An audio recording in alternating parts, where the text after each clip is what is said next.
Hello बच्चों, question पढ़ते हैं। A line L passes through the point -1 3 -2 and is perpendicular to both the lines, this line and this line. Find the vector equation of the line, hence obtain its distance from origin. Okay, एक एक करके समझ लेते हैं।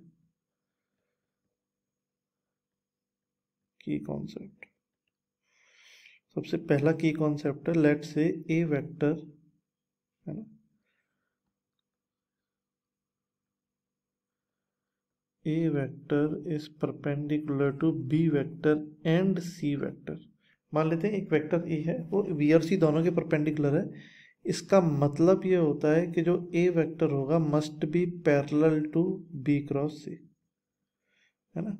B cross C के parallel होगा, है ना। यहाँ पे हम लोग पैरेलल को भी समझ लेते हैं। पैरेलल का मतलब क्या, A वेक्टर मस्ट बी वो B क्रॉस C के बराबर भी हो सकता है। A vector 2 times B cross C के बराबर भी हो सकता है, राइट। ए वेक्टर -½ टाइम्स बी क्रॉस सी के बराबर भी हो सकता है। मतलब इन शॉर्ट पैरेलल का क्या मतलब है, A vector is equal to some scalar times B cross C, है ना। ऐसा भी हो सकता है, ठीक है। दूसरा दूसरा की कॉन्सेप्ट समझते हैं। दूसरा की कॉन्सेप्ट समझते हैं। दूसरा की कॉन्सेप्ट है, राइट यार, ए क्रॉस बी के मैग्नीट्यूड का square plus A dot B के मैग्नीट्यूड का square is equal to A B के इंडिविजुअल मैग्नीट्यूड को लो और होल स्क्वायर कर दो, है ना। अगर इसको प्रूव भी करना चाहें तो इजीली भी प्रूव कर सकते हैं ना। ये साइन स्क्वायर बनेगा, ये कॉस स्क्वायर बनेगा, इक्वल टू बने ना ए बी साइन स्क्वायर, है ना, A square B square cos square और is equal to A square B square, है ना। इसको भी यूज कर सकते हैं, ठीक है। समझते हैं। सबसे पहले तो उसने बोला है कि एक लाइन एल है, इन दोनों लाइंस के परपेंडिकुलर है, राइट। चलिए मैं एक लाइन लिख रहा हूँ। ये लाइन जो है पासेस थ्रू -1 3 एंड -2 और ये किस डायरेक्शन में, बी डायरेक्शन में। जो बी वेक्टर है वो B1 क्रॉस B2 से आएगा। वो किससे आएगा, B1 क्रॉस B2 का, है ना, K टाइम्स कर देंगे, किसी स्केलर टाइम्स आएगा, राइट। B1 कौन सा वेक्टर है, B1 इज द वेक्टर जो ये लाइन जिसके पैरेलल है I कैप 2 J कैप और 3 K कैप, राइट। और B2 कौन सा वेक्टर है, B2 वेक्टर है कि ये लाइन जिसके पैरेलल है -3 I cap +2 J cap +5 K cap, है ना। चलिए B1 क्रॉस B2 फाइंड करने का ट्राई करते हैं।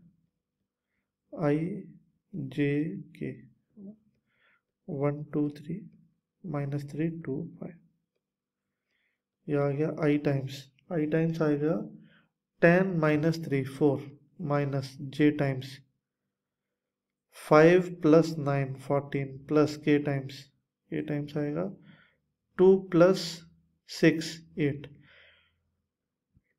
तो B1 क्रॉस B2 ये आ गया 2 times 2 I cap -7 J cap plus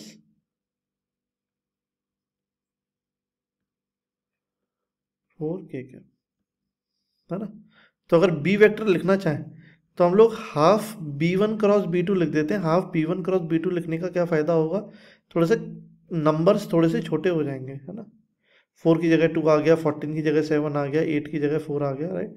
calculation करनी आसान हो जाएगी, है ना। अब लाइन की इक्वेशन लिख देते हैं। लाइन कहाँ से पास कर रही है, -1 3 -2 से, तो x - x1 upon 2 y - y1 upon -7, है ना, और z - z1 अपॉन 4, है ना। मैं हाईलाइट भी करके बता देता हूँ कि जो x1 आया है, ये -1 आया है और उसके नीचे जो 2 है वो ये है। जो 3 आया है वो ये 3 है और उसके नीचे ये -7 है ना। और जो -2 आया है, ये -2 आया है यहाँ से और उसके नीचे जो 4 है वो आया है यहाँ से, राइट, है ना। ये हमारी लाइन की इक्वेशन हो जाएगी। इसको थोड़ा सा और सिंप्लीफाई करके लिख लेते हैं। x plus 1/2 is equal to Y minus 3 upon minus 7 is equal to z plus 2/4। This is the answer, है ना। ये आंसर है, कोई दिक्कत नहीं, है ना। इसका नेक्स्ट पार्ट करते हैं। नेक्स्ट पार्ट क्या है? Hence obtain its distance from origin.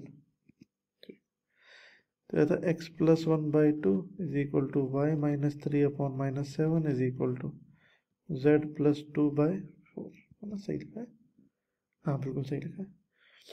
इसका हमको ओरिजिन से डिस्टेंस फाइंड करना है।